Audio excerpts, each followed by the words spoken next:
Bismillahirrahmanirrahim. Assalamualaikum warahmatullahi wabarakatuh.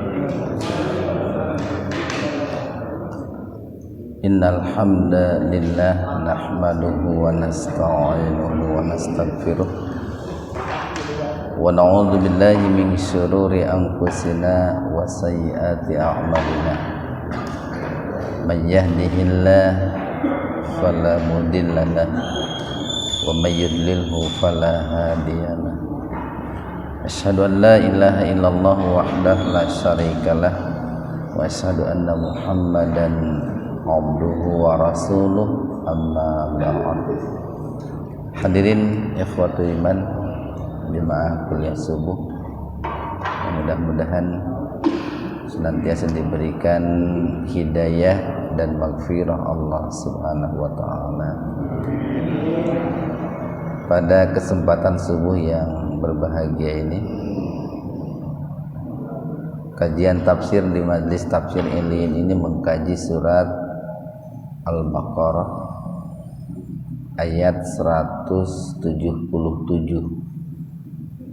halaman 27. Halaman 27 ayat 177. Dan ini kita memasuki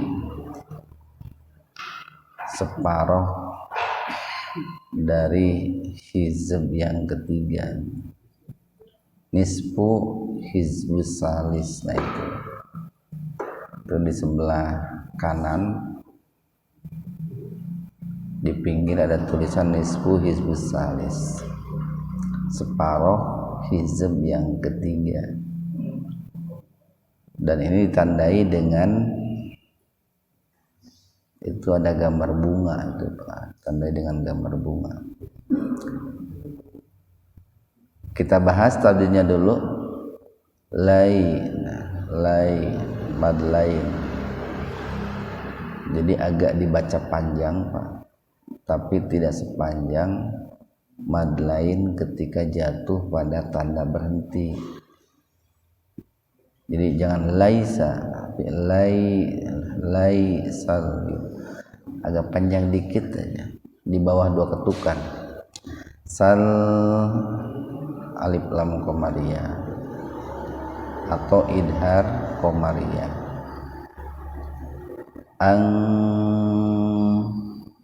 ifa hakiki atau ihfa abad. Nun mati ketemu ta secara terpisah.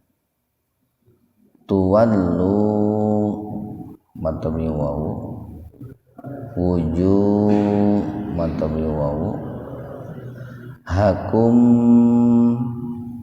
inhar syafawi. Mimati ketemu dengan qaf, jadi mimnya dibaca idhar, dibaca jelas. Syafawi di bibir. Kibalal idhar qamariyah atau alif lam qamariyah. Masyriki wal alif lam qamariyah atau idhar qamariyah. Wal mag, nah itu. Jadi jangan dibaca kol-kola. Goinnya itu jangan dipantulkan, Pak. Jangan mage. Mag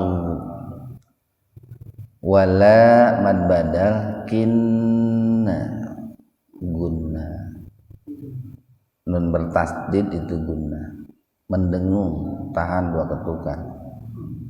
Birman idhar khalqi, ya. Nun mati ketemu hamzah secara terpisah, jadi betul-betul dibaca jelas. A matabi alif manabil tarkik, lafdzul jalalah, ya. Lafaz Allah didahului oleh kasrah, jadi dibaca tipis, ya, tarkik. Wal alif lam qamariyah yau mad lain. walaupun sekali lagi dibaca panjangnya tidak sepanjang ketika jatuh pada waqaf. Wal yaumil alif lam qamariyah akhiri wal alif lam qamariyah malai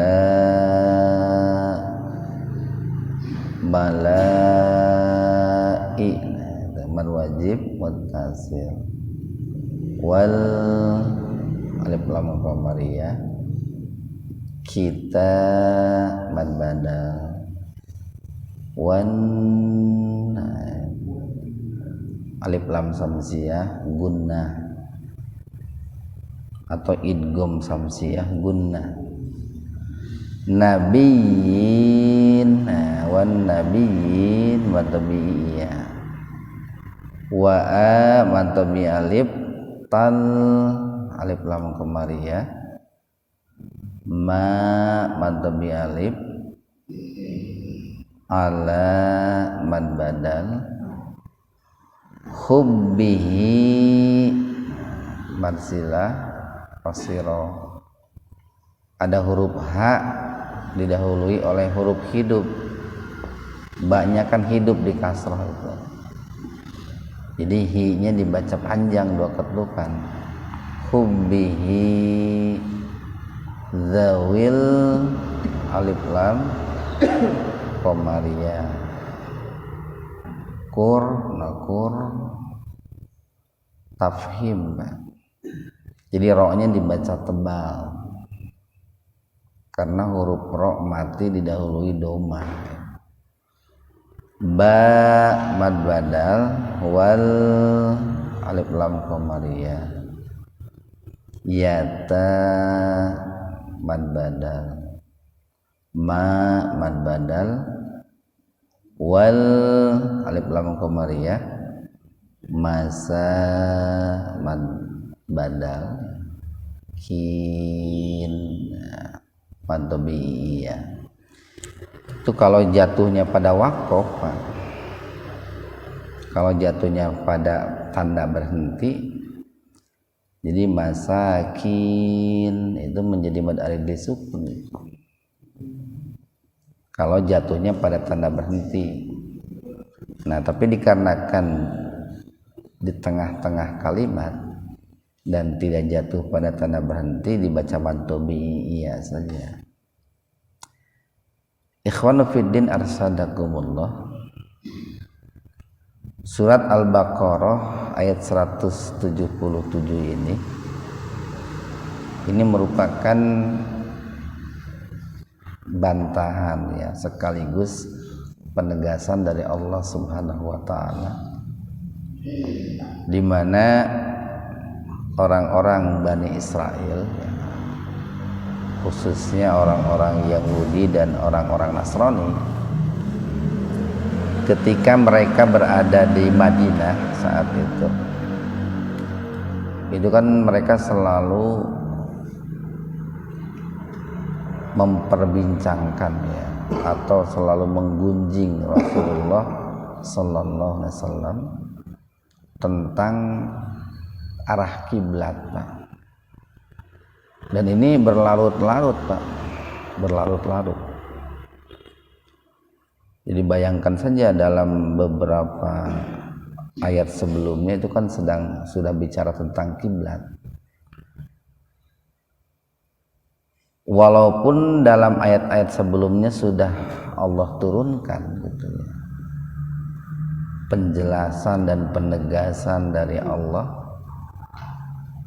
Kenapa atau apa alasan Rasulullah memindahkan arah kiblat dari Baitul Maqdis ke Masjidil Haram, tetapi orang-orang Yahudi, orang-orang Nasrani itu tidak berhenti gitu ya, mengolok-olok Rasulullah itu, menyebut Rasulullah itu tidak punya pendirian gitu, atau menyebut Rasulullah itu mengkhianati kiblatnya para nabi dan rasul terdahulu. Karena orang-orang Yahudi kiblatnya itu menghadap ke barat. Makanya kita kalau sholat bukan menghadap barat, menghadap kiblat, atau menghadap barat atau menghadap ke Amerika. Cuman kebetulan saja kita berada di sebelah timur Mekah gitu. Jadi menghadap kiblat. Sementara orang-orang Nasrani kan mereka ibadahnya menghadap timur. Nah, kita itu menghadap kiblat. Kiblatnya itu Masjidil Haram. Nah, jadi sekali lagi mereka selalu mempermasalahkan kiblatnya Rasulullah sallallahu alaihi wasallam. Padahal sudah cukup banyak ayat-ayat yang menegaskan sekaligus memberikan alasan kenapa Rasulullah itu kiblatnya berpindah gitu ya. Dulu pernah kita bahas nih. Nah, maka dalam ayat ini Allah pun menegaskan kembali, laisa, nah bukanlah, albirro, kebajikan. Albirro itu kebalikan dari al-fujur. Itu kalau dilihat dalam hadis yang disabdakan oleh Rasulullah sallallahu alaihi wasallam, alaikum bisidqi fa inna sidqa yahdi ilal birri wal birru yahdi ilal jannah. Gitu. Kalian harus jujur, karena kejujuran itu akan menghantarkan kepada birrun, kepada kebajikan, dan kebajikan akan menghantarkan kalian ke dalam surga. Sebaliknya, wa iyyakum wal kadzib, kalian jangan berdusta, fa innal kadziba yahdi ilal fujur. Nah, itu. Jadi kebalikan dari albirru adalah al-fujur, karena dusta itu akan menghantarkan kalian kepada kejahatan. Wal fujur yahdi ilan nar, dan kejahatan itu akan menjerumuskan kalian ke dalam neraka. Jadi albirru itu kebajikan. Kita sering mengatakan birrul walidain, berbuat kebajikan, berbuat baik kepada kedua orang tua. Nah, di dalam ayat ini Allah mengatakan laisal birro. Nah, kenapa birro? Karena ada laisa, Pak. Jadi karena ada laisa. Bukanlah kebajikan itu, atau bukanlah sesuatu itu dikatakan kebajikan. Maaf, laisal birra, bukanlah kebajikan itu angtuwallu, kalian menghadapkan, wujuhakum, wajah kalian. Yang dimaksud adalah segenap anggota badan tentu, Pak. Bukan hanya wajah semata. Kibalal masriki, ke arah al-masrik. Al-masrik itu tempat munculnya, terbitnya matahari. Wal maghribi, dan juga menghadapkan wajah kalian al-maghrib, ke maghrib, ke tempat terbenamnya matahari, atau sering diterjemahkan ke timur dan ke barat. Jadi bukanlah yang disebut kebajikan itu kalian menghadapkan wajah kalian ke arah timur dan ke arah barat. Nah, ini kalimat ini, Pak, kalimat ini itu sering dijadikan sebagai sebuah landasan oleh para ulama tentang adanya ini keringanan lah, tentang adanya keringanan dari Allah kepada kita umat Islam manakala kiblat kita itu tidak terlalu tepat. Manakala kiblat kita itu tidak terlalu tepat. Jadi kita niat sholat itu menghadap kiblat, punya keinginan menghadap kiblat, kemudian kita pun sudah berusaha maksimal untuk menghadap kiblat. Tapi kalau seandainya kiblat kita itu tidak betul-betul tepat, nah ini berdasarkan kalimat ini,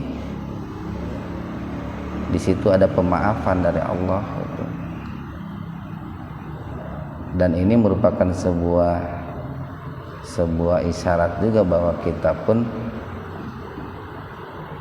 tidak perlu gitu ya, tidak perlu terlalu jauh menyalahkan orang manakala kiblatnya itu menurut kita gitu ya, menurut kita tidak tepat gitu ya. Asalkan orang itu sudah berusaha maksimal gitu ya, sudahlah. Tapi bukan mengabaikan juga, Pak, bukan mengabaikan asal-asalan kiblat itu. Kita tetap harus sholat itu betul-betul menghadap kiblat dengan keinginan, dengan niat dan usaha yang maksimal. Nah, kalaupun tidak terlalu tepat,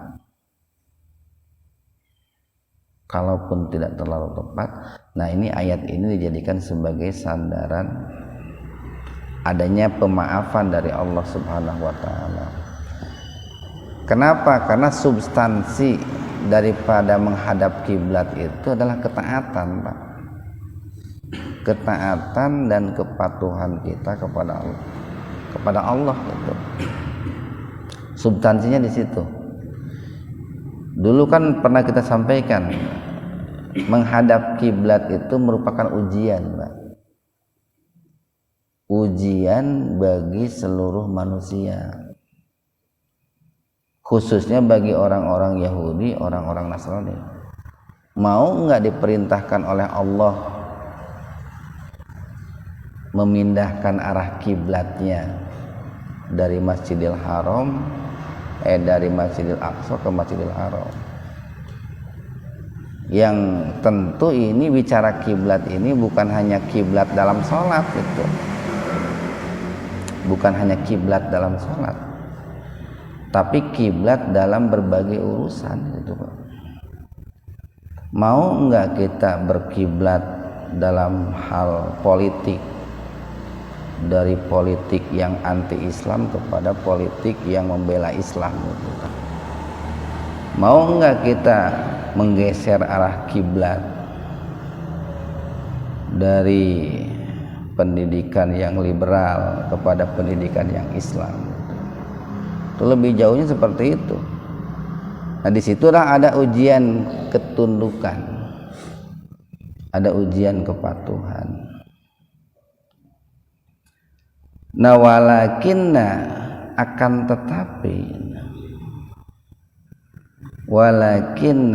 tetapi albirro yang disebut kebajikan itu. Nah, di sini albirro di fathah ro-nya, Pak, karena ada walakin. Walakin itu kerjanya itu atau pengaruh jika ada kata walakin itu, kata sesudahnya harus fathah. Jadi nggak boleh walakinnal birru atau walakinnal birri, itu harus fathah, harus walakinnal birro. Nah, di sini kalau kita mengutip pendapatnya Imam Al-Qurtubi ya, Imam Al-Qurtubi itu seorang mufasir yang pertama kali menyusun kitab tafsir secara sistematis ya, secara lengkap, sistematis. Itu yang dikenal dengan tafsir Al-Qurtubi itu, yang disebut dengan tafsir Al-Qurtubi. Nah, menurut Imam Al-Qurtubi, beliau mengatakan paling tidak ada 16 kaidah atau ada 16 ketetapan dari Allah, seseorang itu dikatakan dia sebagai seorang mukmin. Itu dalam ayat ini. Dan ke-16 kaidah itu merupakan kaidah-kaidah yang sangat pokok, yang sangat prinsip. Yang pertama apa? Man amana, man siapa? Amana yang beriman billahi kepada Allah. Jadi yang disebut orang itu baik, Pak, atau orang itu dikatakan melakukan kebajikan itu, satu adalah beriman kepada Allah. Tentu dengan keimanan yang sesungguhnya, Pak. Dia berusaha untuk menjadi seorang mukmin yang sebenar-benarnya iman. Nih, nanti ke depan kita kaji tentang kepribadian mukmin ini, Pak. Seperti apa yang disebut dengan kepribadian mukmin itu? Jadi yang pertama adalah orang yang beriman kepada Allah dengan keimanan yang totalitas. Hati kita beriman, akal kita beriman, anggota badan kita pun beriman. Karena keimanan itu menyangkut tadi totalitas kita manusia. Kalau bicara manusia kan bicara hati, bicara akal, bicara anggota badan. Kemudian yang kedua, nih, ini hampir mirip dengan rukun iman sebetulnya. Cuman bedanya di sini nggak ada iman kepada takdir. Nanti ada ayat di ayat yang lain. Yang kedua, wal yaumi, dan kepada hari akhir, hari akhir. Yang kedua adalah beriman kepada hari akhir. Tentu dengan rentetan fase-fase yang ada di hari akhir. Jadi kalau bicara beriman kepada hari akhir itu di dalamnya itu banyak sekali, Pak, fase-fase yang harus dilaluinya itu. Dan para ulama mengatakan rentetan atau fase-fase yang akan dilalui di yaumul akhir itu satu kesatuan itu, Pak. Satu kesatuan. Makanya kata hari, Pak, ketika bicara tentang hari akhir itu selalu menggunakan bentuk tunggal. Yaum itu kan bentuk tunggal itu, Pak. Nggak ada ayyamul akhir, nggak ada. Kalau ayyam itu kan hari-hari. Ini menggunakan bentuk tunggal, yaumil akhir, bentuk tunggal.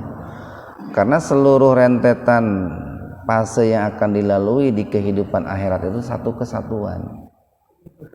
Itu dari mulai yaumul ba'ats, hari dibangkitkan, kemudian yaumul mahsyar, itu dikumpulkannya manusia di padang mahsyar itu, kemudian yaumul hasrah, yaumul mizan itu, atau yaumul hisab, hari dihitung dan ditimbangnya amal gitu. Kemudian yaumul hasrah gitu, hari penyesalan gitu. Yang di situ yang menyesal bukan hanya orang yang masuk neraka, ada juga orang yang masuk surga yang menyesal gitu. Karena tingkatan surga yang didapat tidak setinggi tingkatan surga yang diperoleh oleh orang lain. Baru kesananya kan ada sirat gitu, Pak, ya. Ada al-haud, ada surga dan neraka. Jadi banyak rentetan-rentetan hari yang akan dilalui di hari akhir itu, dan semuanya itu satu kesatuan. Kemudian yang ketiga disebut albirru itu wal malaikati. Jadi man amanahnya ikut ke belakang tadi, Pak. dan dia adalah orang yang beriman kepada para malaikat, tentu dengan keimanan yang sebenarnya, mengimani malaikat itu makhluk Allah, bukan pelayan Allah, bukan, karena Allah itu tidak perlu pelayan gitu. Apalagi kalau dikatakan anak perempuan Allah, ya nggak bisa.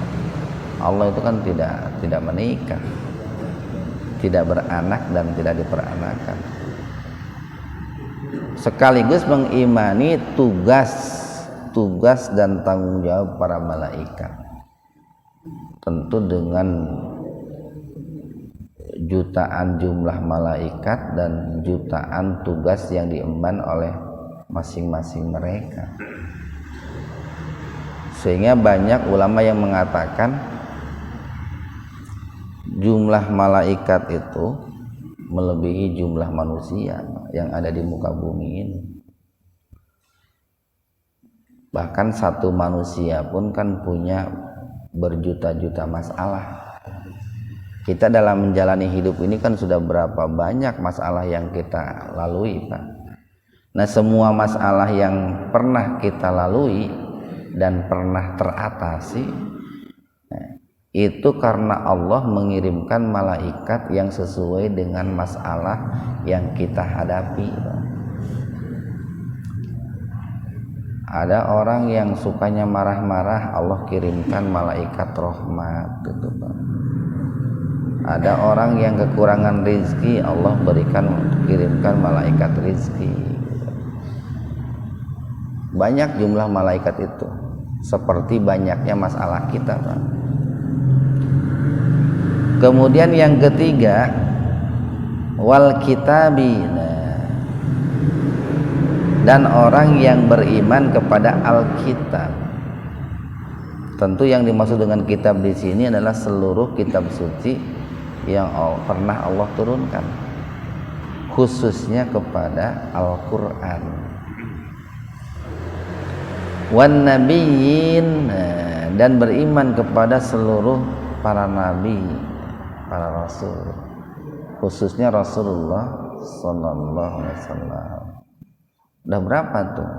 Satu, beriman kepada Allah, dua, hari akhir, tiga, para malaikat, empat, beriman kepada kitab suci, lima, beriman kepada para nabi. Nah, yang tadi saya katakan di ayat ini tidak ada bicara keimanan kepada takdir, tapi adanya di ayat yang lain. Kemudian yang keenam, wa'atal mala, wa'ata, dan memberikan atau mengeluarkan, al mala, harta, ala hubbihi, yang dicintainya. Kepada siapa? Nah, ini Pak nih, di sini dibicarakan tentang urutan ya, atau ya, urutan ketika kita memberikan sedekah. Para ulama mengatakan bahwa di sini bicara tentang sedekah. Pertama, ketika kita mengeluarkan harta itu, Pak, atau ketika bersedekah itu, dawil qurba, kepada karib kerabat. Ini penting, ini nih, jadi catatan ini. Kenapa? Karena seringkali banyak orang yang kepada orang lain baik, tapi kepada keluarganya tidak baik. Ai mereka batur resep gitu, ai mereka keluarga tara, atau mereka dulur henteu. Itu kan kelewat itu, Pak. Ai salah sih henteu, cuman urutannya kurang tepat. Bahkan di antara kerabat pun kan ada kerabat yang barangkali tempat tinggalnya lebih dekat dengan kita. Ai dulur nu di Jakarta di transfer wae duit gitu tiap bulan, ai dulur nu di GBI teu dilongok-longok acan, tak eta kan kurang tepat itu. Di urutannya begitu. yang dekat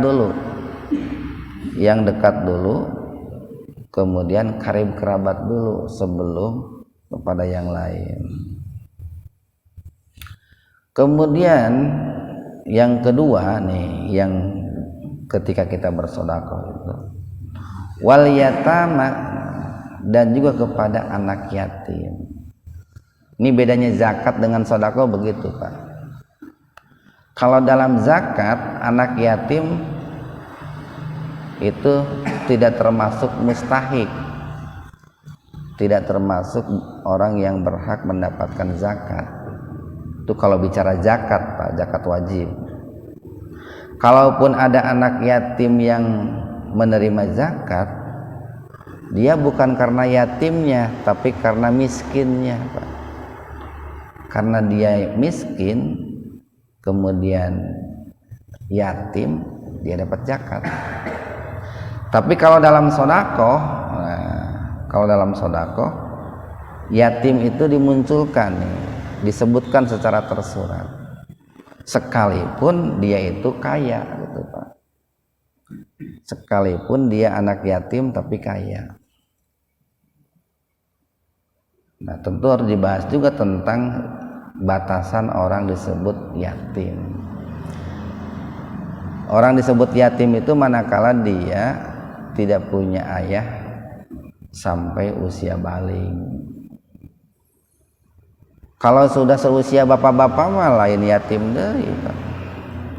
Bisi bapak udah nggak punya ayah, tidak termasuk kategori yatim gitu. Dan tidak termasuk juga orang yang disebutkan harus menerima sedekah gitu. Saya yakin kebanyakan bapak yang hadir di sini udah pada yatim. Kemudian yang ketiga nih Pak, wal masakin. Jadi sedekah itu dialokasikan kepada orang-orang miskin. Nah, nanti kan Pak di masyarakat itu macam-macam. Ada orang yang yatim kemudian miskin, ada orang yatim kemudian kaya, ada orang yang yatim sakit. Nah, itu kan punya kriteria tersendiri mana yang lebih didahulukan. Jadi barangkali kita punya hartanya pas-pasan. Ada beberapa anak yatim. Nah, dilihat saja mana yang paling harus didahulukan mendapatkan sedekah. Dilihat dari seberapa besar kesulitan yang mereka hadapi. Wa benas sabil. Nah, yang berhak menerima sedekah itu adalah ibnu sabil, orang yang ada dalam perjalanan atau musafir. Wasailina, dan orang-orang yang meminta-minta.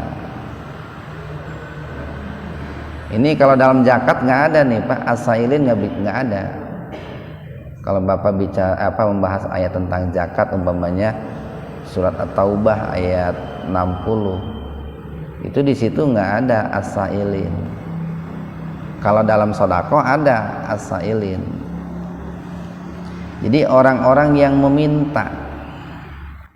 Kan di ayat yang lain itu kan disebutkan orang miskin itu terbagi dua. Satu ada as-sa'il, dua ada al-mahrum. Ada orang miskin yang berani meminta, ada orang miskin yang tidak berani meminta. Dia menjaga kehormatannya, Pak. Tapi kita harus tahu juga sekalipun dia tidak meminta, malah banyak lah, kadang ada gitu, seperti ustadz yang mubalik yang ceramah di Muhajirin itu, mungkin bagi bapak-bapak yang tidak tahu lebih jauh tentang kehidupan mereka, sepertinya mereka orang-orang yang mapan gitu ya Pak, ditinggali tina tina raut wajahnya sepertinya tidak menanggung beban gitu. Tapi ada beberapa ustadz itu yang memang perlu dibantu itu Pak, perlu dibantu. Makanya ketika Idul Fitri itu kita alokasikan, atau ketika mereka sakit kita pun bantu gitu. Sepintas walaupun ya kita tidak perlu menyebutkan namanya, bahkan ada ustadz yang pernah kita tengok ke sana itu kasihan juga, rumahnya udah hampir ambruk gitu ya. Beliau berjualan Pak, berjualan itu paling juga kalau dihitung paling modalnya 100.000 itu jualan, ada ciki, ada apa. Nah itu kan sepintas mah kayaknya mampu gitu, tapi pas didatangi ke rumahnya kasihan juga. Nah biasanya orang-orang seperti itu mereka tidak berani meminta. Kenapa? Karena menjaga kehormatan, menjaga istilahnya menjaga air mukanya, menjaga harga dirinya. Kemudian wafir riqab. Nah, wafir riqab, sedekah itu boleh atau digunakan untuk ar-riqab, membebaskan hamba sahaya. Yang tentu saja kalau untuk konteks hari ini Pak, yang disebut dengan budak hamba sahaya itu bisa jadi berbeda dengan budak-budak atau hamba sahaya di zaman Rasulullah. Kalau di zaman Rasulullah kayak Bilal bin Rabah itu kan. Di zaman sekarang yang disebut budak itu tidak mesti seperti itu Pak. Banyak orang-orang yang statusnya sebetulnya merdeka, tetapi hak-hak hidupnya dirampas itu. Itu termasuk budak juga itu Pak. Orang merdeka yang diperbudak itu perlu diberi santunan dari zakat, dari sedekah. Bahkan ar-riqab ini dalam zakat ada apa itu? Dalam sedekah ada. Orang miskin dalam zakat ada, dalam sedekah ada. Ibnu Sabil dalam zakat ada, dalam sedekah ada. Seperti barangkali ada orang-orang yang para ulama, para kiai yang ditahan begitu ya, dinyatakan terkena kasus hukum itu diperbudak juga kan Pak. Mereka orang merdeka, bahkan orang soleh, tetapi hak-hak hidupnya dirampas. Itu perlu mendapatkan santunan dari sedekah itu. Nah iya kan Pak, lamun ayat ini, kalau ayat ini ditujukan kepada kita, berat ini Pak, berat nih. Pernah nggak kita Pak memberikan santunan kepada ulama kiai yang dipenjara gitu Pak? Atau pernah mikir gitu ke situ?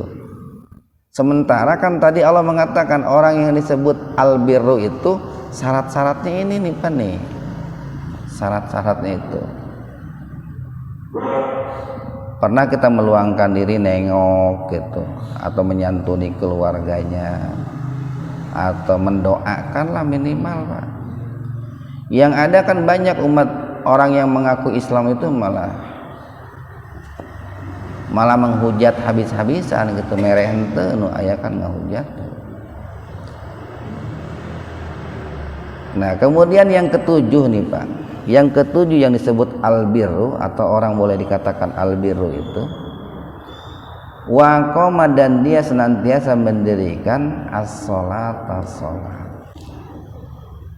tentu dengan syarat-syarat, kriteria atau indikasi-indikasi orang disebut mendirikan sholat.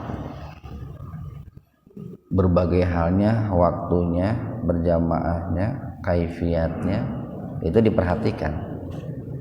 Yang kedelapan wa ataz zakat, dan dia senantiasa menunaikan zakat. Nah tadi kita katakan beda Pak antara sedekah dengan zakat.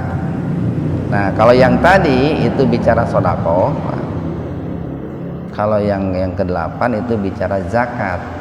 Kalau ingin tahu lebih jauh tentang zakat, salah satunya bisa dilihat di At-Taubah, surat At-Taubah ayat 60 itu Pak, silakan tuh. Ada sedikit persamaan tapi ada sedikit perbedaan antara zakat dan sedekah gitu. Yang ke-9 Pak, wal mufuna, dan dia senantiasa menyempurnakan ya, atau menunaikan bi ahdihim ya, bi dengan ahdi janji him mereka, idza apabila ahadu mereka berjanji.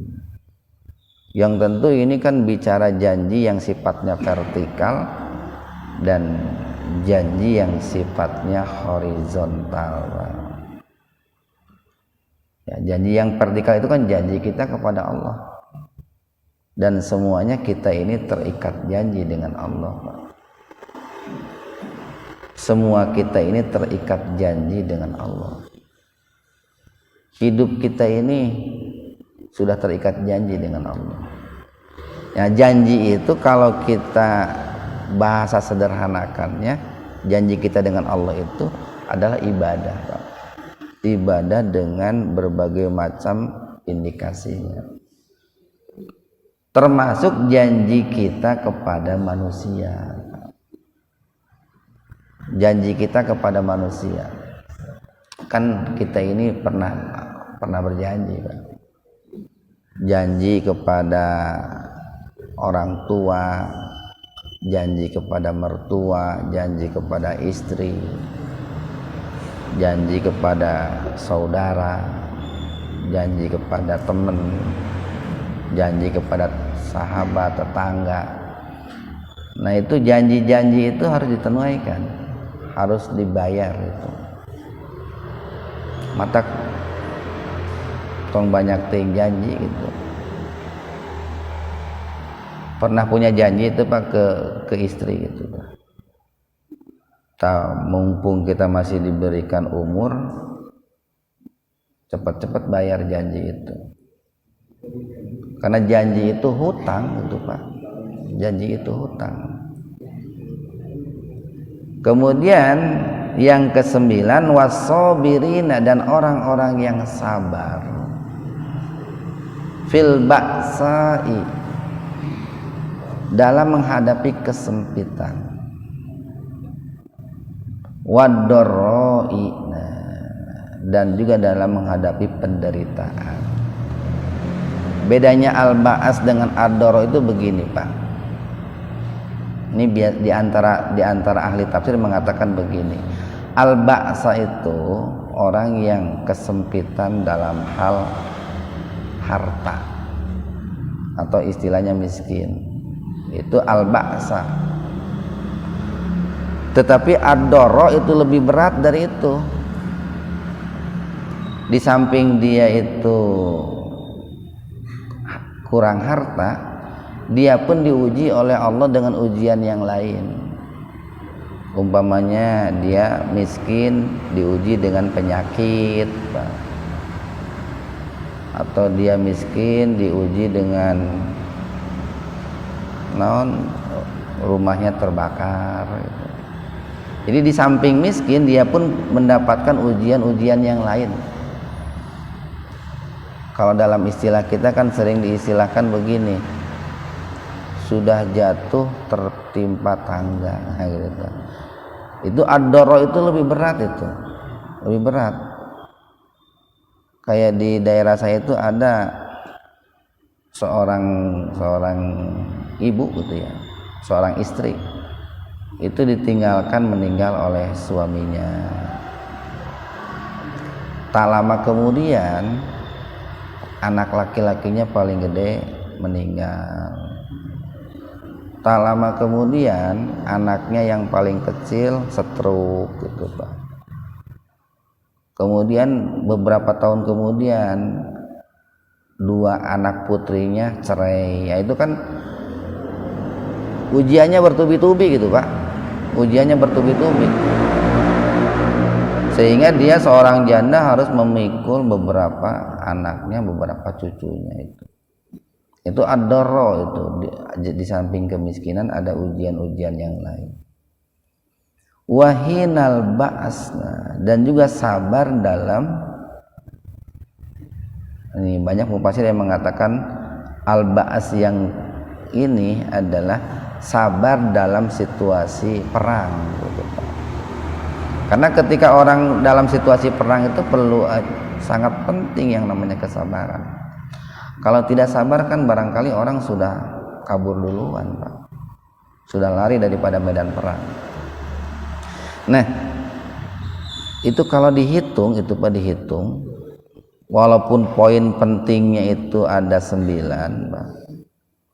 Pokoknya ada 9, tapi kalau dikaitkan dengan indikator-indikatornya atau cabang-cabangnya itu ada sekitar 16 itu. 16. Nah, 16 kriteria itu ditutup tuh Pak di ujung kalimatnya itu. Ulaika. Kemarin kita katakan ulaika itu apa tuh? Ismul isyarah itu, Pak. Ismul isyarah itu satu bentuk isim, kata benda, Pak, yang menunjukkan untuk orang yang berakal dan jauh gitu. Mereka itulah yang punya 16 kriteria tadi. Alladzina, ismul mausul itu kan huruf sambung, yang di situ ada subjek, orang-orang. Mereka itu adalah orang-orang yang sodaku, yang benar imannya gitu. Mereka itulah orang-orang yang imannya benar. Tapi jangan dipahami yang tidak memiliki 16 kriteria ini tidak beriman. Imannya tidak sempurna. Imannya tidak sempurna. Dia beriman tapi imannya belum sempurna. Nah, yang disebut orang yang sempurna imannya itu yang punya 16 kriteria tadi. Dalam ayat ini tentunya, Pak, kalau dikaitkan dengan ayat lain ada lagi. Wa ulaika, dan mereka itu adalah hum, orang-orang al-muttaqun, yang bertakwa. Nah, tentu saja ini sedikit demi sedikit, Pak, ini harus kita perhatikan, kemudian kita amalkan dalam kehidupan ini. Tentu dengan kemampuan dan usaha kita yang maksimal gitu, Pak, ya. Walaupun satu sama lain kemampuannya kan kita berbeda-beda. Sekian, wabillahi taufiq wal hidayah. Assalamualaikum warahmatullahi wabarakatuh.